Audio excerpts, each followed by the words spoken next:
Hello guys, ఈ వీడియోలో నేను మీకు పాత్రలు క్లీన్ చేయడం ఎలా అని చూపిస్తాను. ఏంటి, షాక్ అయ్యారా? ఇది కూడా ఒక ఇన్ఫర్మేటివ్ వీడియోనే కదా ఫ్రెండ్స్, చాలా యూస్ఫుల్ వీడియో. పాత్రలు ఎలా క్లీన్ చేయాలనేది ఈ వీడియో చూసి అబ్బాయిలు అలాగే హస్బెండ్స్ వాళ్ళ మమ్మీకి హెల్ప్ చేయాలనుకునే ప్రతి అబ్బాయికి ఈ వీడియో యూస్ఫుల్ అవుతుంది. చూడండి, ఓకే? సో లాస్ట్ వరకు చూడండి. సో నేమ్ వచ్చేసి ఇక్కడ మేము 10 రూపీస్ విమ్ లిక్విడ్ వాడుతున్నాము. సోప్ అయితే సోప్ సరిగా వాష్ అవ్వదనమాట, అంటే గిన్నెలకి అంతా పేరుకుపోతుంది. అందుకని మేము లిక్విడ్ ప్రిఫర్ చేస్తాము. సో ఫస్ట్ నేను ప్యాకెట్ కట్ చేసుకొని ఆ బాక్స్లోకి వేసుకున్నాను. అలాగే స్క్రబ్ కూడా క్లీన్ చేసి పెట్టుకోవాలి. ఎవ్రీ టైం ప్రతిసారి మనం గిన్నెలు క్లీన్ చేసేటప్పుడు ఆ స్క్రబ్కు క్లీన్ చేసుకోవాలి. అలాగే ఆ లిక్విడ్ కూడా కొద్దిగా యూస్ చేసుకోవాలి. సామాన్లు ఎన్నైతే ఉంటాయో దానికి తగ్గట్టుగా కొద్దిగా లిక్విడ్ తీసుకోవాలి. ఆ లిక్విడ్ని వాటర్తో మిక్స్ చేసుకోవాలి. అండ్ అలాగే ఫస్ట్ ఈ పాత్రలు ఉంటాయి కదా, అవి నార్మల్గా ప్లెయిన్ వాటర్తో క్లీన్ చేసి పెట్టేసుకోవాలి. అందులో ఉండే రైస్ ఐటమ్ కానీ ఏదైనా చట్నీలు ఉంటే అవంతా నార్మల్ వాటర్తో క్లీన్ చేసి పెట్టుకోవాలి. అప్పుడు మనం ఈ లిక్విడ్తో క్లీన్ చేసుకోవడానికి ఈజీగా ఉంటుంది. ఒకేసారి మనము వాటర్తో క్లీన్ చేయకుండా డైరెక్ట్గా ఆ సోప్ ఆయిల్ యూస్ చేసి క్లీన్ చేసామంటే మరి అక్కడ గిన్నెల్లో ఉన్న రైస్ అదంతా ఈ స్క్రబ్కి అంటుకుంటుంది. అది మరి ప్రతి గిన్నెకి స్ప్రెడ్ అవుతూ ఉంటుంది. సో అందుకని బెటర్ మీరు ఫస్ట్ ప్లెయిన్ వాటర్తో అన్నీ క్లీన్ చేసి పెట్టుకోండి. దాని తర్వాత ఇలా క్లీన్ చేసుకున్న తర్వాత సోప్ ఆయిల్ యూస్ చేసి ఇలా వాష్ చేస్తే ఈజీగా ఉంటుంది సామాన్లో వాష్ చేసుకోవడానికి. ఇంక ఇక్కడ మీరు మెయిన్ తెలుసుకోవాల్సింది ఏంటంటే, ఫస్ట్ మీరు చిన్న చిన్న పాత్రలు క్లీన్ చేసుకోవాలి. అంటే గ్లాసులు, అలాగే చిన్న చెంబు, స్పూన్ ఐటమ్స్, స్పూన్స్ ఉంటాయి కదా, అవి అలాంటి చిన్న చిన్నగా క్లీన్ చేసి పెట్టుకోవాలి.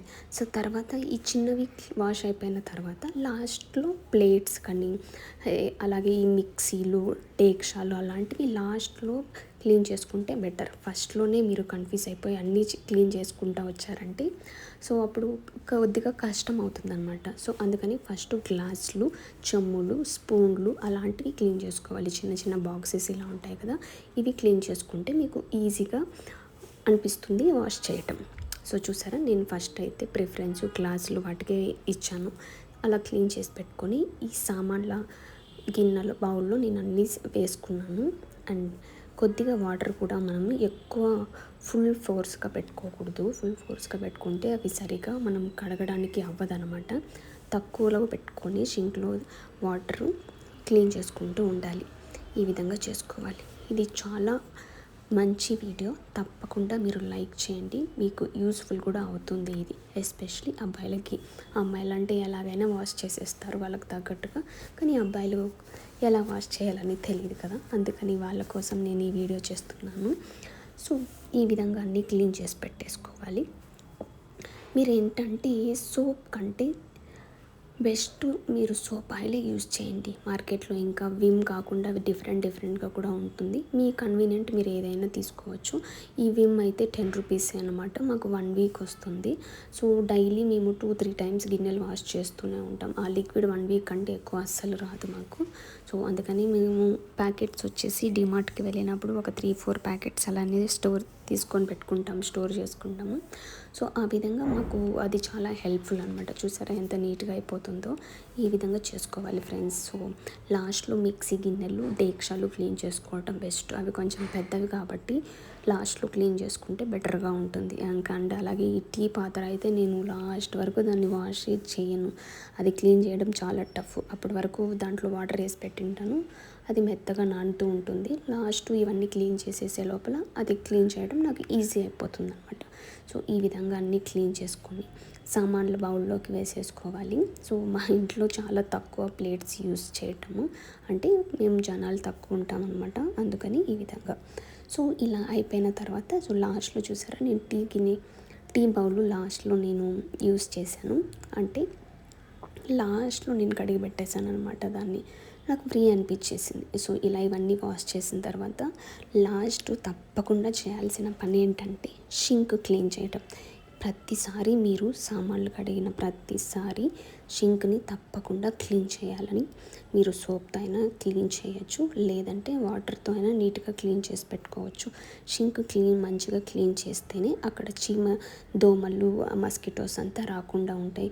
మీరు ఓన్లీ పాత్రలు మాత్రమే కడిగేసి అలానే వదిలేశారంటే మాత్రం షింక్ అలానే వాష్ చేయకుండా ఉంటే చాలా స్మెల్ కూడా వస్తుంది, అసహ్యంగా అనిపిస్తుంది. ఆ సామాన్లు కడిగినప్పుడు ఆ స్మెల్ వచ్చేసి అలానే ఉంటాయి. సో అందుకని షింక్ క్లీన్ చేయటం కూడా చాలా చాలా ఇంపార్టెంట్. ప్రతిసారి మీరు పాత్రలు క్లీన్ చేసినప్పుడు షింక్ తప్పకుండా క్లీన్ చేయాలి ఫ్రెండ్స్. ఓకే, సో నాది మొత్తానికి ఫైనల్లీ నేను అన్ని పాత్రలు క్లీన్ చేసేసాను. ఇవన్నీ క్లీన్ చేయడానికి నాకు 1/2 అవర్ టైం పట్టింది. అంటే మీరు నమ్ముతారా, చూడడానికి కొద్దిగానే అనిపిస్తున్నాయి సామాన్లు, కానీ క్లీన్ చేయడం చాలా కష్టం తెలుసా. అండ్ అలాగే ఇక్కడ ఇది ఉంది కదా, వీటితో నేను క్లీన్ చేస్తున్నాను. రైస్ ఐటమ్స్ ఏదైతే ఇలా అంత షింక్లో ఉంటుందో దాన్ని బయటకు తీసేయాలి. అలానే మీరు ఫోర్స్గా వాటర్ వదిలారంటే షింక్ అనేది అది మూత ఉంటుంది కదా, దాని లోపలికి ఇది వెళ్ళిపోయిందంటే మళ్ళీ అది బ్లాక్ అయిపోతుంది, వాటర్ వెళ్ళకుండా ఉంటుంది. అందుకని అదంతా నీట్గా క్లీన్ చేసి ఇక్కడ ఏదైతే రైసు అలాగే పచ్చిమిరపకాయలు ఇదంతా ఉంటుంది కదా, అదంతా క్లీన్ చేసుకొని ఇలా వేసుకోవాలి. ఇది చిన్న మినీ డస్ట్బిన్ అనమాట, ఓన్లీ ఫర్ పాత్రలు కడిగినప్పుడు మాత్రం మేము అది యూస్ చేస్తాము. ఇలా వేసేసుకొని షింక్ అంతా క్లీన్ చేసేసి నీట్గా లాస్ట్లో మంచిగా హ్యాండ్స్ అనేది వాష్ చేసుకోండి. లిక్విడ్తో వాష్ చేసుకోండి, అప్పుడే ఫ్రెష్గా డస్ట్ అంతా పోతుంది అక్కడ ఉన్నప్పుడు. సో ఈ విధంగా నేను మా ఇంట్లో సామాన్లు క్లీన్ చేస్తాను. నేను డైలీ అయితే క్లీన్ చేయను ఫ్రెండ్స్, ఓన్లీ వీకెండ్స్ మాత్రమే నేను ఈ డ్యూటీ చేస్తాను అన్నమాట. అది కూడా నాకు బోర్ కొడుతుంది కాబట్టి నేను చేస్తాను, లేకపోతే మా మమ్మీ నన్ను సామాన్లు కూడా కడగనివ్వదు ఇంట్లో. అంతే. Thanks for watching my video.